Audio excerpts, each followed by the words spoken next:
Bienvenidos una vez más a La Hora del Octágono, el podcast oficial de MMA Hispania, en el que durante los próximos minutos hablaremos de los resultados de UFC 236. Yo creo que una de las mejores carteleras del año. Y además haremos un repaso de las últimas noticias del mundo de las artes marciales mixtas, además de hacer una previa de UFC San Petersburgo. Aquí empieza La Hora del Octágono. Y lo que pudimos ver anoche en UFC 236, yo creo que fue una de las mejores carteleras, como mínimo en lo que va de año. En el combate estelar de la noche, Dustin Poirier logró vencer a Max Holloway por decisión unánime 49-46 a los ojos de los tres jueces y proclamarse el campeón interino de la división del peso ligero. Un Dustin Poirier que marcó las diferencias, sobre todo con ese poder que tiene en ambas manos, con esa presión delantera y sobre todo llevando a Holloway a la lona, no dejándole conectar sus golpes y protegiéndose muy bien con una variante que era simplemente levantar el codo de su mano derecha para bloquear ese directo de izquierda de Holloway.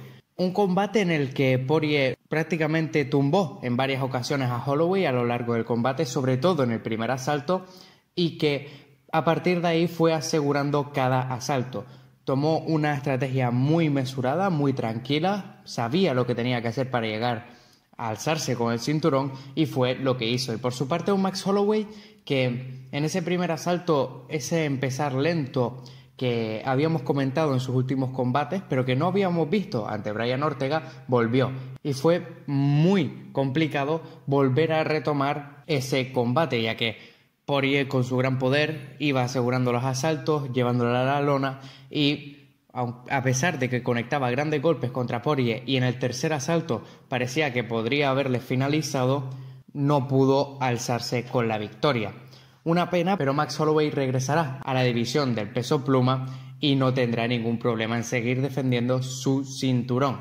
En el coevento estelar de la noche, otro combate que para mí podría ser uno de los combates del año, y es que Israel Adesanya se proclamó campeón interino del peso medio al vencer a Kelvin Gastelum por decisión unánime 48-46 en los ojos de los tres jueces.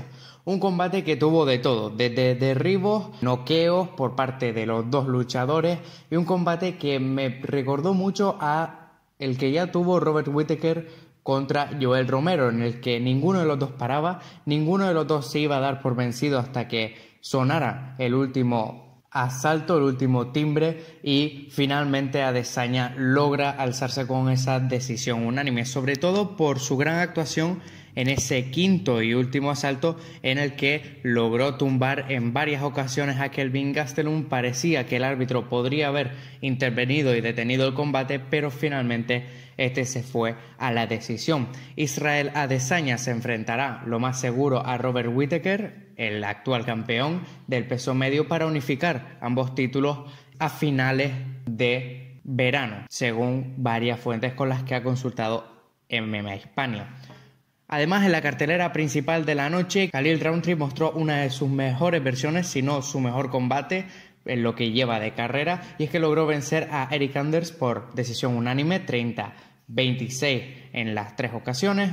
Y es que Khalil Rountree, después de haber perdido su último combate, se fue a Tailandia, mejoró, cambió sobre todo su estilo de combate, mucho más orientado a esas patadas a las piernas, a estar tranquilo, con la guardia muy alta, y tumbó a Eric Anders en muchísimas ocasiones a lo largo de los asaltos. Esa patada de derecha a la pierna derecha delantera de Anders fue crucial y al final se alzó con la victoria. Otra decisión y otra victoria la que llegó Dwight Grant, que se enfrentó contra Alal Jouban, y en el combate que abrió la cartelera principal de la noche, Nikita Krylov logró vencer en su revancha a Owens St. Preux por sumisión.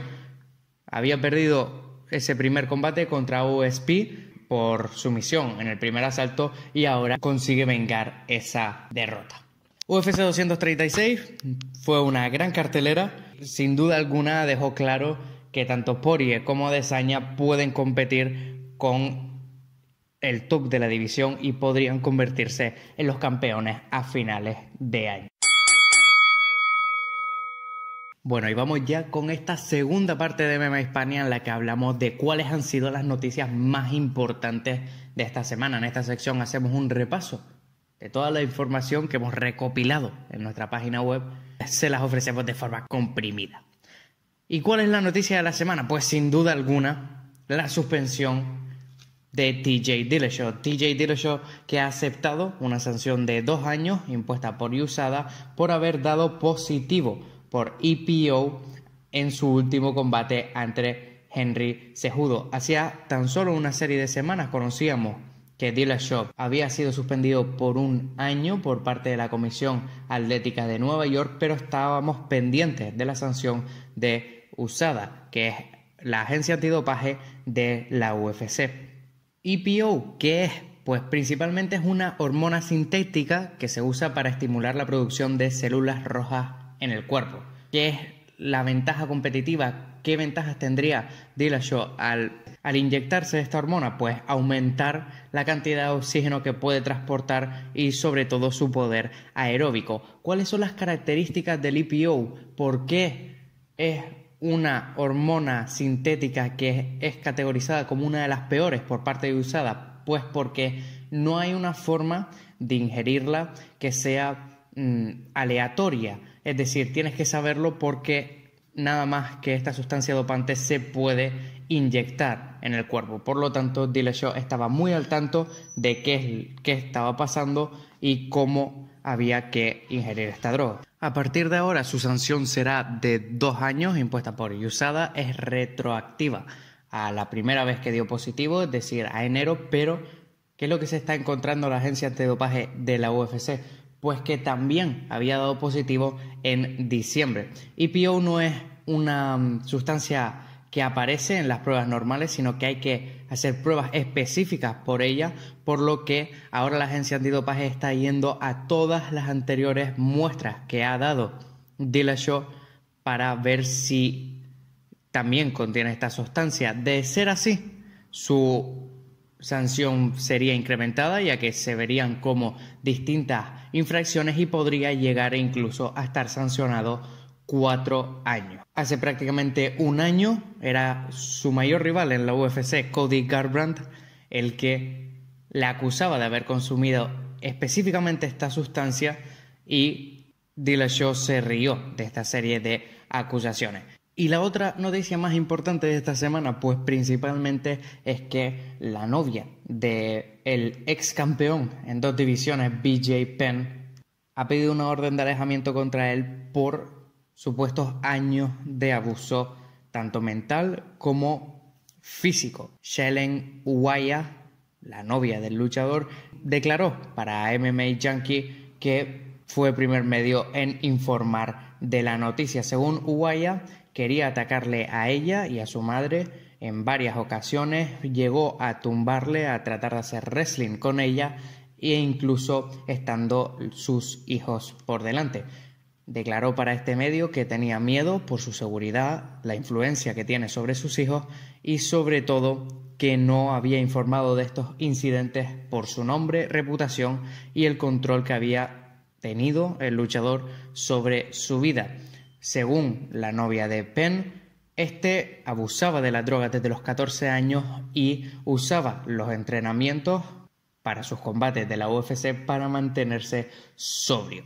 A partir de aquí, el equipo de BJ Penn ha emitido un comunicado a través de su página web oficial en el que asegura que BJ Penn está en un caso de custodia compartida que involucra a sus 2 hijas pequeñas y que las acusaciones han sido bastante serias y son engañosas, dolorosas y falsas. Han declarado que BJ no hará ningún tipo de comentario, ya que podría causar más daño al bienestar de sus hijos y a la posible custodia que tendrá sobre ellos. Además, su familia piden un mínimo de intimidad en este momento complicado. La otra noticia clave de esta semana es que Conor McGregor, a través de sus redes sociales, declaró que se había roto su pie 3 semanas antes de su combate contra Khabib Nurmagomedov, que a pesar de ello peleó con el pie prácticamente sin recuperar del todo y que por eso sus movimientos eran algo torpes durante el combate. Conor McGregor también peleó contra Chad Mendes en UFC 189, ya con la rodilla lesionada, pero finalmente logró alzarse victorioso en ese combate. Según el irlandés, este regresará al octágono dentro de poco y parece ser que ya tienen un rival, o al menos ya están en negociaciones para ese siguiente combate de McGregor en el octágono. Y la semana que viene tendremos una nueva cartelera de la UFC en Rusia, y es que la UFC se va a San Petersburgo y en el combate estelar de la noche ha cambiado. Es decir, tendríamos a Alistair Overeem, que se mantendría de ese combate estelar principal y que se iba a enfrentar a Alexander Volkov, pero por razones de salud Volkov no peleará en esta cartelera y es finalmente Alexei Oleinik su rival para la misma. Un Alistair Overeem que viene a haber vencido en su último combate ante Sergey Pavlovich por KO en el primer asalto. Un Alistair Overeem que nos mostró en ese combate que puede seguir innovando, que puede seguir mejorando en su juego y que sobre todo cambió de estrategia completamente, llevando a Pavlovich a la lona, controlándola ahí y finalmente a través de sus golpes lograr esta nueva victoria. ¿Esto podría ser la misma estrategia que usa contra Oleinik? Seguramente no. ¿Por qué? Pues porque Oleinik es principalmente uno de los mejores luchadores en la lona que tenemos en la UFC. Viene de haber vencido en sus últimos 2 combates por sumisión, tanto contra Junior Albini como contra Mark Hunt. De sus 56 victorias, 45 de ellas son por sumisión, por lo que podríamos ver evidentemente un contraste de estilos. Un Alistair Overeem que en este combate preferirá mantener la distancia, empezar sobre todo a separarse de Oleinik, tanto con patadas al cuerpo como con su directo de derecha, y a partir de ahí conectar sobre todo esa rodilla voladora que ya vimos contra Mark Hunt y que acabó noqueándolo, o incluso el gancho de derecha. En el coevento estelar de la noche, Islam Makhachev regresará al octágono tras haber logrado encarrilar 4 victorias consecutivas, las últimas 2 por finalización en el primer asalto. En esta ocasión se enfrentará a un debutante, y es que será contra Arman Tsarukyan. Un Arman Tsarukyan que tan solo ha perdido un combate en su carrera profesional, fue el segundo en 2015, y a partir de entonces ha finalizado prácticamente a todos sus rivales. Tan solo tiene 3 decisiones desde esa derrota y tratará de entrar en la UFC finalizando a uno de los mejores luchadores de la división. Serán 2 combates muy importantes para esta cartelera, una cartelera que tiene también otros combates interesantes en divisiones. No tiene grandes nombres, pero sí combates muy técnicos. Encontramos el regreso de Sergey Pavlovich contra Marcelo Golm, Delvin Clark, que también regresa, Antonina Shevchenko, que se enfrentará a Roxanne Modafferi, Krzysztof Jotko contra Allen Amedovski e incluso Sultan Alvi contra Keita Nakamura, además del regreso de Marcin Tybura contra Shamil Abdurakhimov. UFC en San Petersburgo no tiene grandes nombres aparte de Alistair Overeem y Alexei Oleinik, pero sí que será una buena cartelera para mantener un ojo en esos luchadores que están empezando a hacerse con los combates principales de sus respectivas divisiones. Tendremos nuestro análisis en MMA Hispania y en nuestro canal de YouTube de la cartelera principal, además de cubrir el evento tanto a través de nuestra página web como a través de nuestro Twitter. Yo soy Adrián García, redactor y editor de MMAhispania.com, y esto ha sido La Hora del Octágono.